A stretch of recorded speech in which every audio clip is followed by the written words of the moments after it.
I was looking at my phone this morning, just scrolling through, the endless notifications, the updates, all the AI tools promising to do my thinking for me. Hmm. And we live in this tech stack that is just obsessed with the next big thing.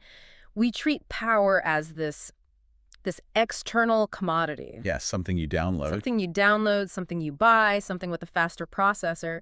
But the source material we are covering today just throws a massive wrench into that whole worldview. It certainly creates a contrast. It argues that the most potent piece of technology humans have ever invented isn't. Yeah. It's not silicon-based. It's not the microchip. It's the word, It's the word. which feels like a classic hiding in plain sight situation. hmm We use words so casually, I mean, thousands of them a day, usually to complain about traffic or order lunch, that we completely forget what they're actually capable of. Exactly. We view them as passive symbols, just Yeah. data entry for reality. Well, we are diving into a text today called The Alchemical Power of Spoken and Written Intent. And I have to say, when I first saw that title, my skeptical radar went way up. Yeah. I braced myself for something very abstract, maybe a little too woo-woo for a Tuesday. I thought the same thing. I really did. I expected a lot of, vague spiritual platitudes. But the mission of this deep dive is to really unpack the actual mechanism the author presents. Yes. Because they aren't arguing for magic in the Hollywood sense. We're not talking about Harry Potter pointing a stick and shooting sparks out of it. No, and that is the crucial distinction we have to make right out of the gate. This text is surprisingly grounded. It treats words almost like code. Like in a computer terminal. Yeah. If you take the wrong code, the program doesn't run. And the author argues reality works the exact same way. Mm-hmm. The central premise here is that words are carriers. You okay? They're vehicles for intention. And according to this source, they're the oldest tool we have for telling energy exactly where to go. Telling energy where to go. Okay, that is the hook for me. Because that implies energy is just sort of sitting there waiting for instructions. Mm-hmm. So to set the stage, the text takes us back way before the internet, way before the printing press. Way back. It points out that long before humans were building elaborate altars, or forging ritual daggers, or stitching ceremonial robes, they were using their voices. Right. The text highlights that prayer, song, blessing, chanting, these predate almost every other form of religious or magical technology. Because you didn't need any gear. You didn't need to go to a store. You just needed your lungs. Precisely. The argument is that the word is the primary method of shaping reality because it structures the unstructured. Without the word energy or desire or intent, it's just static. It's potential, but it's dormant. The word turns that static into a current. It gives it a vector. Okay, I want to drill down on that because turning static into current sounds great, but how does the source say that actually works? And this brings us to the first big concept, the bridge between desire and reality. So think about the last time you really wanted something. I don't mean a sandwich, but a significant change in your life. Sure. I get the Sunday night blues pretty hard. I'll sit there thinking, man, I really wish this week wouldn't suck. Or I wish I wasn't so stressed. Right. I wish things were different. I want to be happier. The text identifies this as raw intention. And it argues that raw intention on its own is messy. It's just a feeling. It's a feeling. It's a cloud of emotion. Right. If you try to navigate a ship using, I want to go somewhere nice, as your coordinates, you'd never leave the harbor. So the words are the GPS coordinates. There's a structure. The Yeah. text uses this phrase, vague thoughts become clear directives. It's the difference between walking into a busy restaurant kitchen and just shouting, I'm hungry, Right. versus walking in and saying, I need a ribeye steak, Yeah. medium rare, delivered to table 4. That makes so much sense. If I just yell, I'm hungry, the chef or the universe in this analogy, they can't fulfill the order. They don't know what I want. They might throw a salad at me. Or they might ignore you entirely. Yeah. Precisely. And this is where the text gets very specific about phrasing, which I really appreciate it. Yeah. It contrasts two ways of speaking that seem similar but are energetically opposite. The first is that Sunday night vibe you mentioned. I want things to be better. Which really, it functions as a complaint. When I say I want, I'm basically stating I don't have. Exactly. It frames the reality around the lack of goodness. It anchors you in the state of wanting, not having. But compare that to the second example the author gives. I welcome peace, clarity, and protection into my life. Oh, okay, pause there. I can feel the difference just hearing you say it. It sits differently in the room. But why is that different? Is it just because it sounds more poetic? It's not the poetry, it's the direction. I welcome is an active door opening. It's an invitation. And peace, clarity, protection are specific addresses. You're giving the energy a specific container to fill. The text argues that without that linguistic structure, intention is just confusion. Words transform confusion into purpose. It's interesting you say you can feel the difference physically, because that segues perfectly into the more technical side of the text. Part 2 covers the physics of sound. Right, and I'll be honest, this is usually where I get skeptical. When people start using quantum physics terms to explain magic, I usually check out, does this text hold water there? It treads carefully, which gives the credit in my book. It doesn't promise to explain the unified field theory. It just sticks to acoustics. Okay. It states plainly, every word has a vibration. And strictly speaking, that is scientific fact. Sound is a pressure wave. It moves molecules. When you speak, you are physically pushing the air. So speaking is literally a way of physically touching the world, even if you're not using your hands. Exactly. And the logic follows that if sound creates movement, and movement creates change, then speaking is an act of physical alteration. The text brings up things like chanting, singing, or mantras. In a lot of pop culture, we see chanting as just spooky background noise for a movie scene. Right, the ominous Latin chanting before the ghost shows up. But the source argues these are functional technologies. They're used to shift consciousness. We know from neuroscience that repetitive rhythm can alter brainwave states. A chant can induce a trance. A lullaby can induce sleep. It's using sound to hack your own nervous system. So it's biohacking. That makes it feel much more modern. In a sense, yes. But here's the nuance that I found really counterintuitive. I think most of us assume that for a spell or a command to work, it needs to be loud. You have to project. You have to have that booming voice. I command thee. Right, the Gandalf voice. Yeah. But the text says the opposite. It says a whisper is just as powerful as a shout. Wait, okay, that was the part that really surprised me. Because I just assumed, volume is power. Right, that's the intuitive thought. 4 decibels means more energy, right? Well, not in this framework. The text, it reframes power as alignment. It says magic responds to resonance, not decibels. Think of it like a radio signal. What? You can turn the volume up on a channel full of static, and it's just really loud static. It's annoying. But if you have a clear signal, even if it's faint, it carries the music perfectly. That is a great analogy. If you're fully aligned with what you're whispering, if your intention, your emotion, and your word are in sync, that creates more movement in a magical sense than screaming something you don't actually believe. That's a huge relief for the introverts listening. You don't have to be the loudest person in the room to change the vibe of the room. Not at all. Yeah. In fact, the quietest words are often the ones that dig the deepest. Which brings us to the psychological layer of the text. Because if sound is about physics, the next section is about programming. The subconscious. Yes. The text makes a strong link between ancient witchcraft and modern psychology. It posits that the subconscious mind is the engine room of reality creation. It's where our beliefs, our trauma, our automated responses all live. And the subconscious is famous for being a bit literal, right? It doesn't really understand sarcasm. It is a faithful servant. Yeah. It tries to prove you right. If you tell it the world is scary, it will heighten your cortisol to prepare you for a scary world. It says, okay, boss, I'll get the adrenaline ready.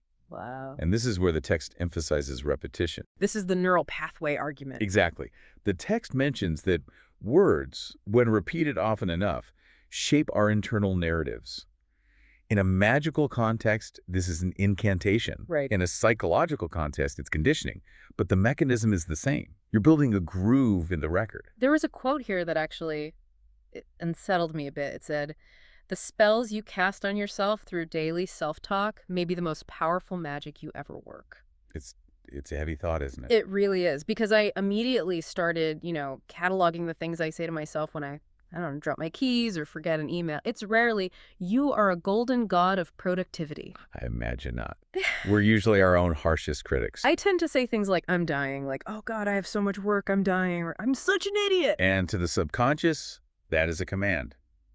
The text says those statements weaken energy. They reinforce a reality where you have no agency. Well, You're telling your internal system that you are incompetent or in danger. Contrast that with, I am protected and capable, or even just, I can figure this out. That strengthens energy. It keeps the circuit open. The source frames this reprogramming of limiting beliefs as a form of high magic. Mm-hmm. We tend to want magic to, find us a parking spot or make our crush text us back. Right, the little things.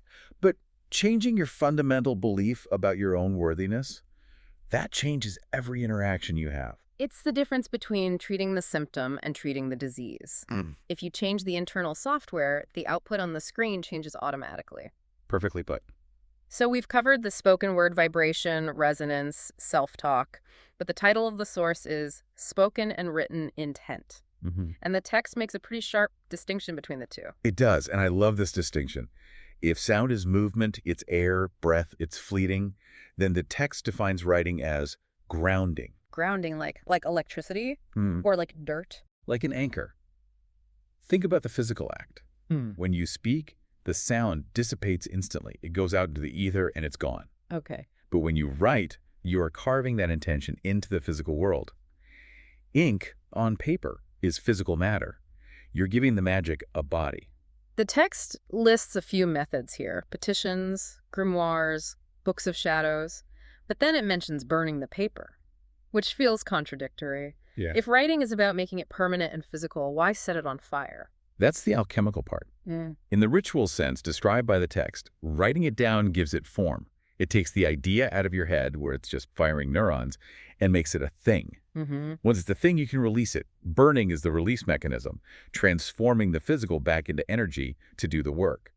But you couldn't release it if you hadn't captured it in ink first. Oh, okay, I see. So it's like you're packaging a product before you ship it. Exactly. You can't just ship a gas, you have to bottle it first. That's a perfect analogy for it. And there's another benefit to writing that the text highlights: refinement. Oh, absolutely. I ramble. If I tried to cast a spell verbally right now, it would be 5 minutes of, like I want the thing, but maybe not that thing. And the universe would be very confused. Writing forces you to edit. It demands precision. The text says writing allows you to refine the intention until it is crystal clear. You scratch things out, you find the right word, you remove the ambiguity. And speaking of ambiguity, this brings us to what I call the monkey's paw section of the deep dive. This was my favorite part. Yes. Because it's where the text gets very practical about the dangers of sloppy language. The danger of ambiguity, yes. The source is so strict here. Precision matters in spell work. It basically warns that if you aren't careful, you'll get what you ask for, but you really won't like it. It's the classic folklore trope. But in the context of energy work, it just makes sense. If you give a vague address, the package gets lost. Or worse. It gets delivered to the wrong house. The example they used was abundance, which is such a buzzword right now. Hashtag abundance. Oh. Everyone wants to manifest abundance. It sounds positive. Who wouldn't want abundance? But the text plays the strict grammarian here. It reminds us that abundance is just a measure of quantity. It's not a quality. So I could manifest an abundance of debt. You could have an abundance of stress. You can have an abundance of ants in your kitchen. Oh, God. I do not want to manifest an abundance of ants. That is literally my nightmare. Please don't. No. But you see the trap, right? You asked for a lot. You didn't say a lot of what. You left the container open for anything to fall in. So how do we fix it? What's the safe version according to the text? The corrective example the text offers is, I welcome steady, ethical abundance that supports my well-being. That sounds like a contract clause. Steady, ethical, supports well-being. It is a contract with the universe. And notice the word ethical there, too.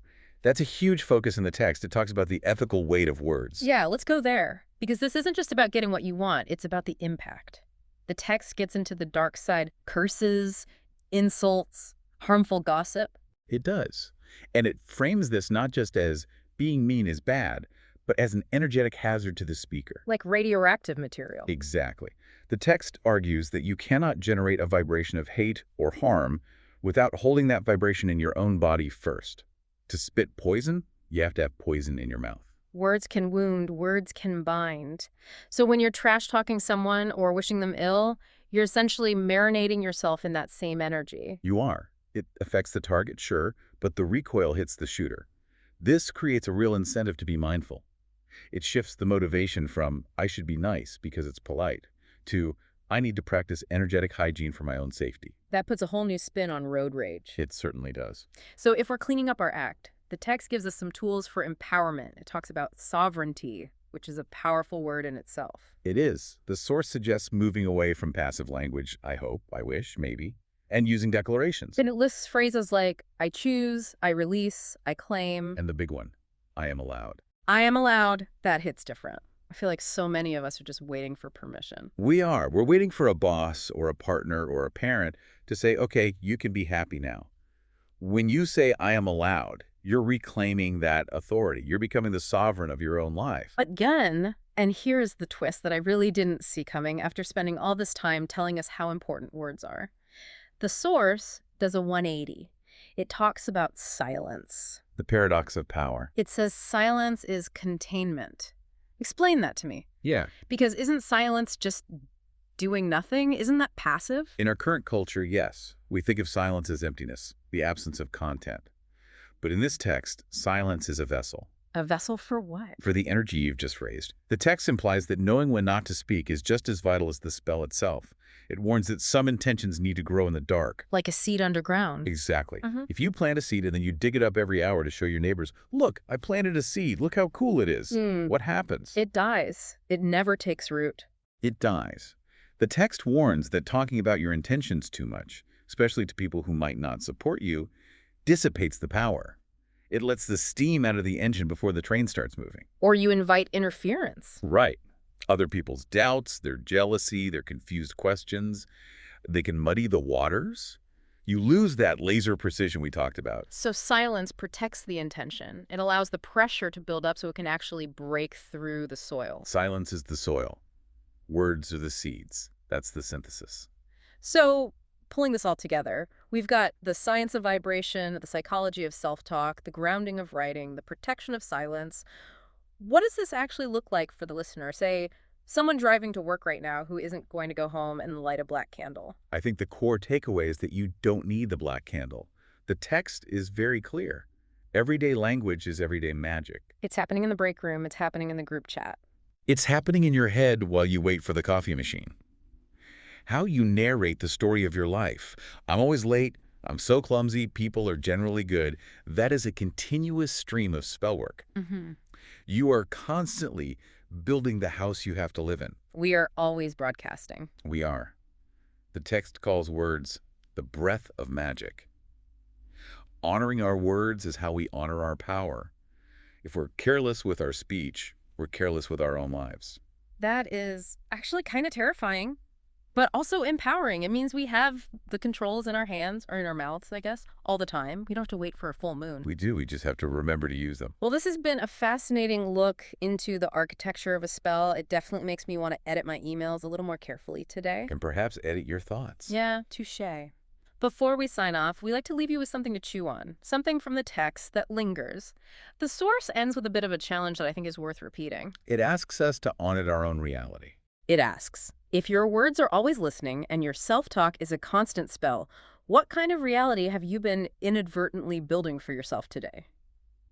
A question definitely worth answering. Thanks for diving in with us. We'll see you next time.